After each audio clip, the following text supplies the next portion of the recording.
কাল রাত্রে ছিলাম দিদি বাড়িতে, তো দিদিকে চা খাওয়ার পর জিজ্ঞেস করলাম যে আজকে রাত্রে কী খাবে। দিদি বলল যে আজকে সবার জন্য একটু ঝাল ঝাল করে চাউমিন বানানো যাক চল। তো তারপর আর কি আমি এখানে সব জোগাড়যন্ত্র করে দিয়েছিলাম, যেমন পেঁয়াজটা কেটে চাউমিনটা সেদ্ধ করতে চাপিয়ে দিয়েছিলাম। তো বাকিটা এখানে দিদি করবে, তো তার আগের কাজগুলো আমি এখানে করে দিয়েছিলাম। তো কার কার চাউমিন খেতে ভালো লাগে অবশ্যই কমেন্টে জানিও।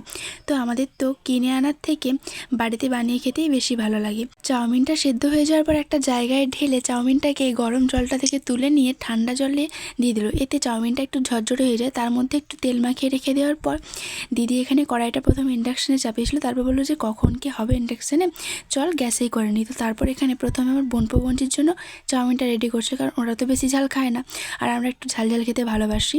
তো ওদের জন্য প্রথমে হালকা ঝাল দিয়ে চাউমিনটা বানিয়ে নিচ্ছিল। ওদিকে দিদি চাউমিনটা করুক, আর এদিকে তোমরা জানিও তোমরা কে কোথা থেকে আমার ভিডিওটা দেখছো, আর আমার ভিডিও দেখতে তোমাদের কতটা ভালো লাগে অবশ্যই কমেন্টে জানিও। তো এখানে দিদি তো ওদের চাউমিনটা করছিল, আর আমি এদিকে আমাদের চাউমিনের মশলাটা রেডি করে নিয়েছিলাম। তো বোনপো বোনজি চাউমিনটা হয়ে যাওয়ার পর ওদেরকে দিয়ে দিয়েছি।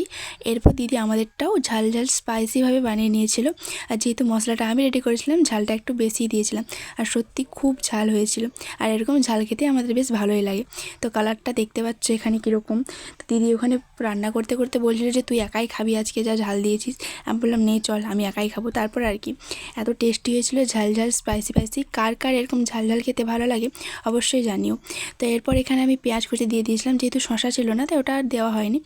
তো তারপর এখানে সস দিয়ে আমাদের চাউমিন পুরো রেডি হয়ে গেছে। কেমন লাগছে অবশ্যই কমেন্টে জানিও।